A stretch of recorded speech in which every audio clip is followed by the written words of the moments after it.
നമസ്കാരം. ഷെക്കേന Americas weekly news റൗണ്ടപ്പിലേക്ക് സ്വാഗതം. ഞാൻ അനൂപ് ജോസഫ്. ഈ ആഴ്ചയിലെ പ്രധാന വാർത്തകളിലേക്ക്.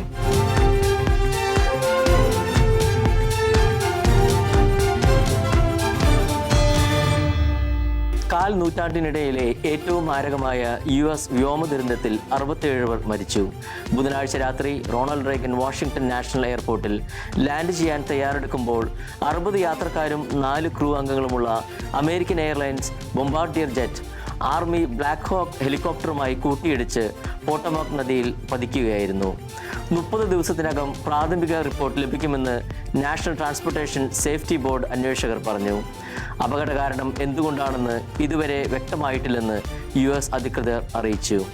അപകടത്തെ തുടർന്ന് അടച്ചിട്ട വാഷിംഗ്ടണിലെ റെയ്ഗൻ നാഷണൽ എയർപോർട്ട് പ്രവർത്തനം പുനരാരംഭിച്ചു. മരിച്ചവരിൽ 14 ഫിഗർ സ്കേറ്റിംഗ് താരങ്ങളും ഉൾപ്പെട്ടതായാണ് വിവരം. ഹെലികോപ്റ്ററിലെയും വിമാനത്തിലെയും ബ്ലാക്ക് ബോക്സ് പോട്ടോമാക് നദിയിൽ നിന്നും കണ്ടെടുത്തു. മുങ്ങൽ വിദഗ്ധർ തൽക്കാലത്തേക്ക് തിരച്ചിൽ നിർത്തിയിട്ടുണ്ട്.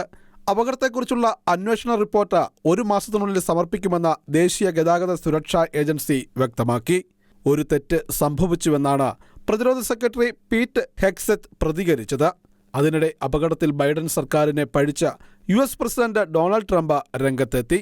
മുൻ സർക്കാരിന്റെ ഡൈവേഴ്സിറ്റി, ഇക്വിറ്റി, ഇൻക്ലൂഷൻ നടപടികളാണ് ദുരന്തത്തിലേക്ക് നയിച്ചതെന്ന് ട്രംപ് വ്യക്തമാക്കുന്നു. അധികാരത്തിൽ തിരിച്ചെത്തിയ ശേഷം ട്രംപ് ഇതാദ്യമായാണ് വൈറ്റ് ഹൗസ് ബ്രീഫിംഗ് റൂമിൽ രാജ്യത്തെ അഭിസംബോധന ചെയ്യുന്നതിനായി എത്തിയത്. രാജ്യം വേദനാജനകമായ മണിക്കൂറിലൂടെയാണ് കടന്നുപോകുന്നതെന്ന് അദ്ദേഹം വിശേഷിപ്പിച്ചു. ഗൾഫ് ഓഫ് മെക്സിക്കോയെ ഗൾഫ് ഓഫ് അമേരിക്ക എന്ന് പുനർനാമകരണം ചെയ്ത പ്രസിഡന്റ് ഡൊണാൾഡ് ട്രംപിന്റെ എക്സിക്യൂട്ടീവ് നടപടി ഗൂഗിൾ പാലിക്കുന്നു.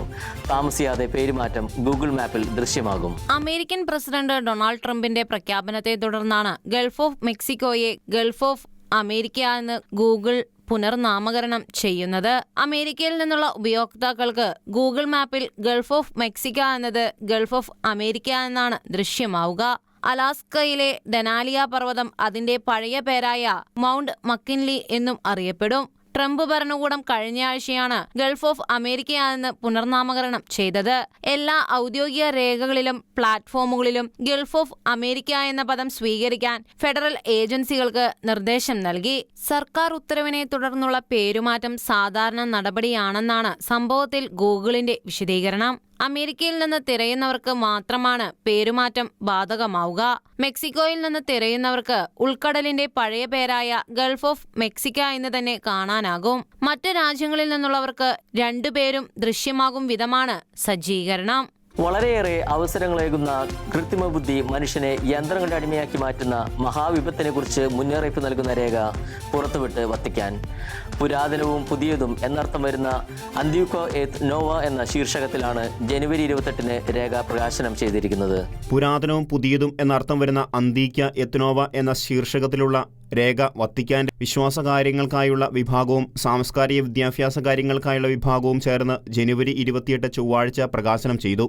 വിശ്വാസ പരിശീലകരെയും സംവേദകരെയും ശാസ്ത്രീയവും സാങ്കേതികവുമായ വികസനത്തിന്റെ ആവശ്യകതയുടെ വക്താക്കളെയും ഉദ്ദേശിച്ചുള്ള ഈ രേഖ വളരെയേറെ അവസരങ്ങളേകുന്ന കൃത്രിമബുദ്ധി മനുഷ്യനെ യന്ത്രങ്ങളുടെ അടിമയായി മാറ്റുന്ന മഹാവിപത്തിനെക്കുറിച്ചുള്ള മുന്നറിയിപ്പ് നൽകുന്നു. നിർമ്മിത ബുദ്ധിയും മനുഷ്യബുദ്ധിയും തമ്മിലുള്ള വ്യത്യാസം വിവേചിച്ചറിയേണ്ടതിന്റെ പ്രാധാന്യത ചൂണ്ടിക്കാട്ടുന്ന ഈ രേഖ നിർമ്മിത ബുദ്ധി ധിഷണാശക്തിയുടെ കൃത്രിമ രൂപമല്ല, പ്രത്യുത അതിന്റെ ഉൽപ്പന്നങ്ങളിൽ ഒന്ന് മാത്രമാണെന്ന് വിശദീകരിക്കുന്നു. നിർമ്മിത ബുദ്ധി ഉപയോഗപ്പെടുത്തുന്ന നൂതന യുദ്ധോപകരണങ്ങൾ വലിയ ആശങ്കയ്ക്ക് കാരണമാണെന്നും അവ യാതൊരു വിവേചനവും ഉപയോഗിക്കാതെ കുഞ്ഞുങ്ങൾ ഉൾപ്പെടെയുള്ളവരെ ദോഷകരമായി ബാധിക്കുകയും യുദ്ധത്തിന് കടിഞ്ഞാണില്ലാത്ത സംഹാരശക്തി പകരുകയും ചെയ്യുന്നുവെന്നും ഈ രേഖ വിശദീകരിക്കുന്നു. നിർമ്മിത ബുദ്ധി മാനുഷിക ബന്ധങ്ങളിൽ ഉളവാക്കുന്ന തിന്മയെക്കുറിച്ചും ഈ രേഖ പരാമർശിക്കുന്നു.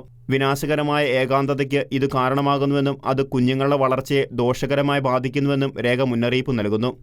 തൊഴിൽ മേഖലയിലും ആരോഗ്യമേഖലയിലും വിദ്യാഭ്യാസ രംഗത്തുമെല്ലാം നിർമ്മിത ബുദ്ധിയുടെ ഭാവാത്മകവും നിഷേധാത്മകവുമായ സ്വാധീനത്തെക്കുറിച്ചും രേഖ പരാമർശിക്കുന്നുണ്ട്. മനുഷ്യൻ അവൻ്റെ തന്നെ സൃഷ്ടിയുടെ അടിമയായി മാറുന്ന അപകടത്തെക്കുറിച്ച് മുന്നറിയിപ്പ് നൽകുന്ന രേഖ നിർബന്ധ ബുദ്ധിയെ മാനുഷിക ബുദ്ധിയുടെ സമ്പന്നതയ്ക്ക് പകരം വയ്ക്കാത്ത ആ ബുദ്ധിയുടെ പൂരകമായ ഒരു ഉപകരണമായി ഉപയോഗിക്കേണ്ടതിന്റെ ആവശ്യകത ഊന്നി പറയുന്നു. ബഹിരാകാശത്ത് ചരിത്രമെഴുതി സുനിത വില്യംസ്. ഏറ്റവും കൂടുതൽ സമയം ബഹിരാകാശത്ത് നടന്ന വനിത എന്ന റെക്കോർഡാണ് സുനിത സ്വന്തമാക്കിയത്. കഴിഞ്ഞ ദിവസം രാജ്യാന്തര ബഹിരാകാശ നിലയത്തിന് പുറത്ത് 5 മണിക്കൂർ 26 മിനിറ്റ് നടന്നതോടെ സുനിതയുടെ ബഹിരാകാശ നടത്തം ആകെ 62 മണിക്കൂർ 6 മിനിറ്റായി. 2017 നാസയുടെ ബഹിരാകാശ സഞ്ചാരി പെഗ്ഗി വിറ്റ്സൺ സ്ഥാപിച്ച 60 മണിക്കൂറും 21 മിനിറ്റുമെന്ന റെക്കോർഡാണ് സുനിത മറികടന്നത്. ബഹിരാകാശത്ത് നടക്കുന്ന ആദ്യത്തെയോ രണ്ടാമത്തെയോ വ്യക്തികൾ ഞങ്ങളല്ലെന്ന് അറിയാമെന്നും പക്ഷേ ഈ നേട്ടം സാധ്യമായി എന്നും സുനിത പറഞ്ഞു. സഹയാത്രികൻ ബൂച്ച് വിൽമോറിനൊപ്പമായിരുന്നു സുനിതയുടെ നടത്തം. ബഹിരാകാശ നിലയത്തിലെ തകരാറുള്ള റേഡിയോ കമ്മ്യൂണിക്കേഷൻ യൂണിറ്റ് ഇരുവരും വിജയകരമായി നീക്കി. നേരത്തെ 2 തവണ ശ്രമിച്ചിട്ടും ഈ ദൗത്യം പരാജയപ്പെട്ടിരുന്നു. ബോയിങ്ങിന്റെ സ്റ്റാർലൈനർ മനുഷ്യരെയും വഹിച്ചുള്ള ISS യാത്രയുടെ പരീക്ഷണത്തിന്റെ ഭാഗമായി 2024 ജൂൺ 5-നാണ് സുനിത വില്യംസും ബൂച്ച് വിൽമോറും ഭൂമിയിൽ നിന്ന് പുറപ്പെട്ടത്. ജൂൺ 7-ന് ISS-ലെത്തി 13-ന് മടങ്ങാനായിരുന്നു പദ്ധതി.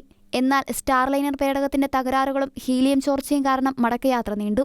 രാജ്യാന്തര ബഹിരാകാശ നിലയത്തിൽ കുടുങ്ങിയ ഇരുവരുടെയും മടക്കയാത്രയ്ക്കായി US പ്രസിഡന്റ് ഡൊണാൾഡ് ട്രംപ് സഹായം തേടിയതായി എലോൺ മസ്ക് വെളിപ്പെടുത്തിയിരുന്നു. മസ്കിന്റെ ഉടമസ്ഥതയിലുള്ള സ്പേസ് എക്സിനെ ഇരുവരും തിരികെ എത്തിക്കാനുള്ള ദൗത്യത്തിൽ നാസ പങ്കാളികളായിരുന്നു. ലോകമെമ്പാടുമുള്ള ഭ്രൂണഹത്യ നടത്തുന്നതിനുള്ള ധനസഹായം നൽകുന്നതിന് നികുതിദായകരുടെ പണം ഉപയോഗിച്ച ബൈഡൻ ഭരണകൂടത്തിന്റെ നയങ്ങൾ അവസാനിപ്പിക്കാനുള്ള എക്സിക്യൂട്ടീവ് ഉത്തരവിൽ ഒപ്പുവെച്ച് പ്രസിഡന്റ് ഡൊണാൾഡ് ട്രംപ്. ട്രംപിന്റെ തീരുമാനത്തിൽ അഭിനന്ദനമറിയിച്ച് അമേരിക്കൻ മെത്രാൻ സമിതി. ലോകമെമ്പാടുമുള്ള ഭ്രൂണഹത്യ നടത്തുന്നതിനുള്ള ധനസഹായം നൽകുന്നതിന് നികുതിദായകരുടെ പണം ഉപയോഗിച്ച ബൈഡൻ ഭരണകൂടത്തിന്റെ നയങ്ങൾ അവസാനിപ്പിക്കാനുള്ള എക്സിക്യൂട്ടീവ് ഉത്തരവിൽ പ്രസിഡന്റ് ഡൊണാൾഡ് ട്രംപ് ഒപ്പുവെച്ചതോടെ അഭിനന്ദനവുമായി അമേരിക്കൻ മെത്രാൻ സമിതി. ദേശീയ മെത്രാൻ സമിതിയുടെ കീഴിലുള്ള പ്രോ ലൈഫ് കമ്മിറ്റി ചെയർമാനും ഒഹായോയിലെ ടോളിഡോ രൂപത അധ്യക്ഷനുമായ ബിഷപ്പ് ഡാനിയൽ തോമസ് ആണ് ട്രംപ് ഭരണകൂടത്തെ അഭിനന്ദിച്ചുകൊണ്ട് രംഗത്തു വന്നിരിക്കുന്നത്. മരണസംസ്കാര പങ്കെടുക്കാൻ നിർബന്ധിതരാകുന്നതിൽ നിന്ന് തങ്ങളെ സംരക്ഷിക്കുന്ന നയങ്ങൾ ശക്തിപ്പെടുത്തുന്നതിന് നന്ദിയുള്ളവനാണെന്നും ഇത് സ്വദേശത്തും വിദേശത്തും ജീവന്റെ സംസ്കാരം പുനഃസ്ഥാപിക്കാൻ സഹായിക്കുമെന്നും ബിഷപ്പ് ഓർമ്മപ്പെടുത്തി. അമേരിക്കയിലെ പ്രോ ലൈഫ് പ്രവർത്തകർക്ക് പരസ്യമായി പ്രാർത്ഥിക്കാനും ഭ്രൂണഹത്യ തീരുമാനിക്കുന്ന സ്ത്രീകളെ ബോധവൽക്കരിക്കാനും ഈ തിന്മയ്ക്കെതിരെ സമാധാനപരമായി പ്രതിഷേധിക്കാനും അവകാശമുണ്ട്. ജീവന്റെ സംസ്കാരത്തിന് സാക്ഷ്യം വഹിക്കാനുള്ള അവസരങ്ങൾ വിനിയോഗിക്കുന്ന പുരുഷന്മാർക്കും സ്ത്രീകൾക്കും നൽകുന്ന പിന്തുണയെ തങ്ങൾ സ്വാഗതം ചെയ്യുകയാണെന്നും ബിഷപ്പ് തോമസ് കൂട്ടിച്ചേർത്തു. ഭ്രൂണഹത്യയ്ക്ക് നികുതിദായകരുടെ ഫണ്ട് ഉപയോഗിക്കുന്നതിനുള്ള ഹൈഡേ ഭേദഗതി ഉൾപ്പെടെ മുൻ പ്രസിഡന്റ് ബൈഡന്റെ 2 അബോർഷൻ അനുകൂല എക്സിക്യൂട്ടീവ് ഉത്തരവുകൾ റദ്ദാക്കിക്കൊണ്ടുള്ള ഉത്തരവിൽ ട്രംപ് കഴിഞ്ഞ ആഴ്ചയാണ് ഒപ്പുവെച്ചത്. ജീവിക്കാനുള്ള അവകാശവും ജീവന്റെ അടിസ്ഥാന സ്ഥാനവും ഉറപ്പിക്കുന്നതിൽ അമേരിക്ക വീണ്ടും നേതൃത്വം ഏറ്റെടുക്കുന്നത് പ്രധാനവും പ്രോത്സാഹനജനകവുമാണെന്നും ബിഷപ്പ് വ്യക്തമാക്കി. അധികാരത്തിലേറിയതോടെ ഭ്രൂണഹത്യയെ തടയുന്ന പല നയങ്ങളും ഡൊണാൾഡ് ട്രംപ് ഭരണകൂടം സ്വീകരിക്കുന്നതിനെ കത്തോലിക്ക സഭ സന്തോഷത്തോടെയാണ് സ്വാഗതം ചെയ്യുന്നത്. International desk Shekinah news. സ്പെയിനിൽ നൂറ്റാണ്ടുകൾ പഴക്കമുള്ള ചരിത്രപ്രസിദ്ധമായ ജെറസിലെ സാൻ മിഗുവേൽ കത്തോലിക്ക ദേവാലയം അഗ്നിക്കിരയാക്കാൻ ശ്രമം. ജനുവരി 25-ന് രാത്രിയോടെയാണ് സംഭവം റിപ്പോർട്ട് ചെയ്യപ്പെട്ടത്. പ്രാദേശിക മേയറായ മരിയ ജോസ് ഗാർസിയ പെലയോ ആക്രമണ സംഭവത്തെ അപലപിച്ചു. യൂറോപ്യൻ രാജ്യങ്ങളിൽ ക്രൈസ്തവ വിശ്വാസികൾക്കും ദേവാലയങ്ങൾക്കും നേരെയുള്ള ആക്രമണങ്ങൾ ദിനംപ്രതി വർദ്ധിക്കുകയാണ്. ജനുവരി 25 രാത്രിയിലാണ് സ്പെയിനിലെ ചരിത്രപ്രസിദ്ധ കത്തോലിക്ക ദേവാലയമായ ജെറസിലെ സാൻ മിഗുവേൽ പള്ളി അഗ്നിക്കിരയാക്കാൻ ശ്രമിച്ചത്. 6 നൂറ്റാണ്ട് പഴക്കമുള്ള ചരിത്രപ്രസിദ്ധമായ പൈതൃക നിർമ്മിതികളിൽ ഉൾപ്പെടുന്ന ദേവാലയമാണ് ജെറസിലെ സാൻ മിഗുവേൽ ദേവാലയം. പള്ളിയുടെ പ്രവേശന കവാടങ്ങളിലൊന്നിന് തീയിടാനുള്ള ശ്രമം പ്രദേശവാസികളുടെ അവസരോചിതമായ ഇടപെടലിൽ ഒഴിവായിരുന്നു. എന്നാൽ ഏതാനും മണിക്കൂറുകൾക്ക് ശേഷം ജനുവരി 26-ന് പുലർച്ചെ ദേവാലയത്തിന്റെ മറ്റൊരു വാതിലിൽ തീപിടുത്തമുണ്ടാവുകയായിരുന്നു.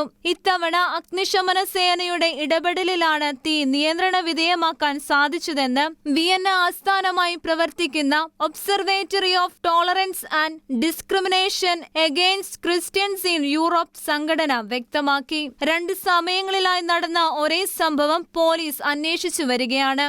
ദേവാലയം രണ്ടാമത് തീയിടാനുള്ള ശ്രമത്തിനു മുന്നോടിയായി തീപടൽ കടന്നുവരുന്നത് എളുപ്പവും സുഗമവുമാക്കുന്നതിന് വാതിലിന്റെ വിള്ളലുകളിൽ പേപ്പർ കഷ്ണങ്ങൾ നിറച്ചിരുന്നതായും ഇത് പള്ളിക്കകം മുഴുവൻ വലിയ പുക ഉയരാൻ കാരണമായെന്നും OIDSC വ്യക്തമാക്കി. സാൻ മിഗുവേൽ ദേവാലയത്തിനു നേരെ നടന്ന ഈ ആക്രമണ സംഭവത്തെ പ്രാദേശിക മേയറായ മരിയ ജോസ് ഗാർസിയ പെലയോ അപലപിച്ചു. അത് മനഃപൂർവ്വം ഉണ്ടാക്കിയ ആക്രമണ സംഭവമാണെന്നും തീപിടുത്തമുണ്ടായത് വളരെ നിർഭാഗ്യകരമാണെന്നും അദ്ദേഹം ചൂണ്ടിക്കാണിച്ചു. അതേസമയം സമീപ വർഷങ്ങളിലായി യൂറോപ്യൻ രാജ്യങ്ങളിൽ ക്രൈസ്തവ വിശ്വാസികൾക്കും ദേവാലയങ്ങൾക്കും നേരെയുള്ള ആക്രമണങ്ങൾ വൻതോതിൽ വർദ്ധിച്ചു വരികയാണ്. OIDSC യൂറോപ്പ് 2024 പുറത്തുവിട്ട റിപ്പോർട്ട് പ്രകാരം കഴിഞ്ഞ വർഷം 35 യൂറോപ്യൻ രാജ്യങ്ങളിൽ നിന്നായി 2444 ക്രൈസ്തവ വിരുദ്ധ ആക്രമണങ്ങൾ നടന്നതായിട്ടാണ് കണക്ക്. പ്രായപൂർത്തിയാകാത്തവർക്കുള്ള ലിംഗമാറ്റ ശസ്ത്രക്രിയകൾ നിരോധിച്ച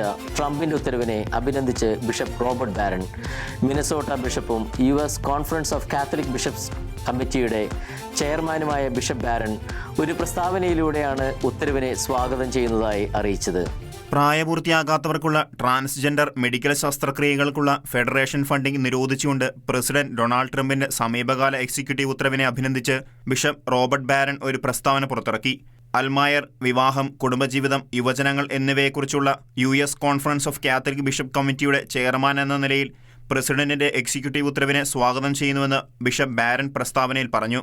ട്രാൻസ്ജെൻഡർ ആശയത്തിന് ഫലങ്ങളായ ന്യൂനത ഹോർമോൺ ചികിത്സകളെ അമിതമായി ആശ്രയിക്കുന്നതിന്റെ പാർശ്വഫലങ്ങളായി വന്ധ്യത പോലുള്ള അനന്തരഫലങ്ങൾ അനുഭവിക്കുന്ന നിരവധി യുവത്വങ്ങളെക്കുറിച്ച് അഗാധമായി ഖേദിക്കുന്നുവെന്നും ബിഷപ്പ് ബാരൻ പ്രസ്താവനയിൽ കുറിച്ചു. ബൈഡൻ ഭരണകൂടകാലത്ത് നിലവിൽ വന്ന പ്രായപൂർത്തിയാകാത്തവർക്കുള്ള ട്രാൻസ്ജെൻഡർ മെഡിക്കൽ ശസ്ത്രക്രിയകളുടെ വ്യാപകമായ അനുമതി Catholic media apostolate world of ഫയറിന്റെ സ്ഥാപകൻ കൂടിയായ മിനസോട്ട ബിഷപ്പ് ബാരൻ അപലപിച്ചു. ദൈവത്തിന്റെ ഛായയിലും സാദൃശ്യത്തിലും സ്ത്രീയും പുരുഷനുമായി ദൈവം മനുഷ്യനെ സൃഷ്ടിച്ചുവെന്നും ദാമ്പത്തിക ബന്ധത്തിന്റെ അന്തർലീനമായ സൗന്ദര്യം ഈ ലിംഗവ്യത്യാസമാണെന്നുമുള്ള മാർപ്പാപ്പയുടെ 2024 പേപ്പൽ ഡിക്ലറേഷൻ പരാമർശിച്ചുകൊണ്ട് ബിഷപ്പ് ബാരൻ പറഞ്ഞു. 19 വയസ്സിന് താഴെ പ്രായമുള്ളവർക്കുള്ള ലിംഗമാറ്റത്തിനുള്ള ഫെഡറൽ പിന്തുണ വെട്ടിക്കുറയ്ക്കാൻ ലക്ഷ്യമിട്ട എക്സിക്യൂട്ടീവ് ഉത്തരവിൽ ജനുവരി 28 പ്രസിഡന്റ് ഡൊണാൾഡ് ട്രംപ് ഒപ്പുവെച്ചിരുന്നു. ക്രൂരമായ മെഡിക്കൽ നടപടിക്രമങ്ങൾ എന്നാണ് ട്രംപ് ഇതിനെ വിശേഷിപ്പിച്ചത്. അമേരിക്കൻ ക്യാമ്പസുകളിലുള്ള പാലസ്തീൻ അനുകൂല പ്രക്ഷോഭകരുടെ വിദ്യാർത്ഥി വീസ റദ്ദാക്കാനുള്ള ഉത്തരവുമായി പ്രസിഡന്റ് ഡൊണാൾഡ് ട്രംപ് യഹൂദ വിരുദ്ധതയ്ക്കെതിരെ പോരാടുന്നതിനുള്ള എക്സിക്യൂട്ടീവ് ഉത്തരവിൽ US പ്രസിഡന്റ് ഡൊണാൾഡ് ട്രംപ് ഒപ്പുവെച്ചു. ഹമാസ് അനുകൂല പ്രതിഷേധങ്ങളിൽ പങ്കെടുത്ത അമേരിക്കൻ പൗരന്മാരല്ലാത്ത കോളേജ് വിദ്യാർത്ഥികളെയും താമസക്കാരായ മറ്റ് വിദേശികളെയും നാടുകടത്തുമെന്നാണ് പ്രസിഡന്റ് ഡൊണാൾഡ് ട്രംപ് പുതിയ ഉത്തരവിൽ പറയുന്നത്.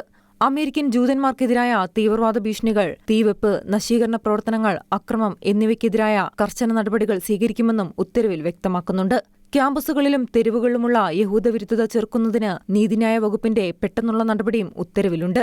ജിഹാദിസ്റ്റ് അനുകൂല പ്രതിഷേധത്തിൽ പങ്കെടുത്ത എല്ലാ വിദേശികളെയും കണ്ടെത്തുമെന്നും ട്രംപ് മുന്നറിയിപ്പ് നൽകിയിട്ടുണ്ട്. കോളേജ് ക്യാമ്പസുകളിലെ സംഭവങ്ങൾ ഉൾപ്പെടെയുള്ള ഹമാസ് അനുകൂല ചുവരെഴുത്തുകളും ഭീഷണികളും അന്വേഷിക്കാൻ നീതിന്യായ വകുപ്പിനെ ചുമതലപ്പെടുത്തുകയും ചെയ്തു. ബന്ധപ്പെട്ട ഡിപ്പാർട്ട്മെന്റും ഏജൻസി മേധാവികളും 60 ദിവസത്തിനുള്ളിൽ വൈറ്റ് ഹൌസിന് ശുപാർശകൾ നൽകണം. 2023 ഒക്ടോബർ 7 ഇസ്രായേലിനെതിരായ ഹമാസ് ആക്രമണത്തെയും തുടർന്നുള്ള ഗാസയിലെ ഇസ്രായേൽ യുദ്ധത്തെയും തുടർന്ന് പലസ്തീൻ അനുകൂല പ്രകടനങ്ങളിലേർപ്പെട്ട വിദ്യാർത്ഥികളെയും മറ്റ് പ്രവർത്തകരെയും ലക്ഷ്യമിട്ടാണ് ഉത്തരവ്. ചൈനീസ് മൊബൈൽ വീഡിയോ ആപ്ലിക്കേഷനായ ടിക്ടോക്കിനെ ഏറ്റെടുക്കാൻ മൈക്രോസോഫ്റ്റ് തയ്യാറെടുക്കുന്നതായി റിപ്പോർട്ട്. ഇതു സംബന്ധിച്ച് ടിക്ടോക്കുമായി മൈക്രോസോഫ്റ്റ് ചർച്ച നടത്തുന്നതായി അമേരിക്കൻ പ്രസിഡന്റ് ഡൊണാൾഡ് ട്രംപ് പറഞ്ഞു. ടിക്ടോക്കിന് അമേരിക്കയിൽ പ്രവർത്തിക്കണമെങ്കിൽ 50% ഉടമസ്ഥാവകാശം അമേരിക്കൻ കമ്പനികൾക്ക് നൽകണമെന്ന് ട്രംപ് ആവശ്യപ്പെട്ടിരുന്നു. ഇതിന് പിന്നാലെയാണ് ചർച്ച. ടിക്ടോക്കിന് അമേരിക്കയിൽ പ്രവർത്തിക്കണമെങ്കിൽ 50% ഉടമസ്ഥാവകാശം അമേരിക്കയ്ക്ക് നൽകണമെന്ന് ട്രംപ് ആവശ്യപ്പെട്ടിരുന്നു. അമേരിക്കൻ നീതിന്യായ വ്യവസ്ഥയെയും ട്രംപിനെയും അനുസരിക്കാൻ തീരുമാനിച്ചതോടെ ടിക്ടോക്കിന്റെ നിരോധനം നീക്കിയിരുന്നു.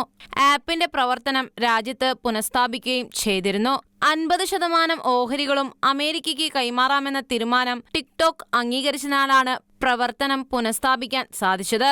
നിലവിൽ ടിക്ടോക്കിന് 75 ദിവസത്തെ സാവകാശം നൽകിയിരിക്കുകയാണ് അമേരിക്ക. ജനുവരി 19 മുതൽ US ആപ്പ് സ്റ്റോറുകളിൽ നിന്നും ടിക്ടോക്ക് നീക്കം ചെയ്യപ്പെടുമെന്നാണ് അറിയിച്ചിരുന്നത്. ഷെക്കേന അമേരിക്കാസ് വീക്ക്ലി ന്യൂസ് റൗണ്ടപ്പ് ഇവിടെ പൂർണ്ണമാകുന്നു. കൂടുതൽ വാർത്തകളുമായി അടുത്തയാഴ്ച വീണ്ടും കാണാം. നന്ദി, നമസ്കാരം.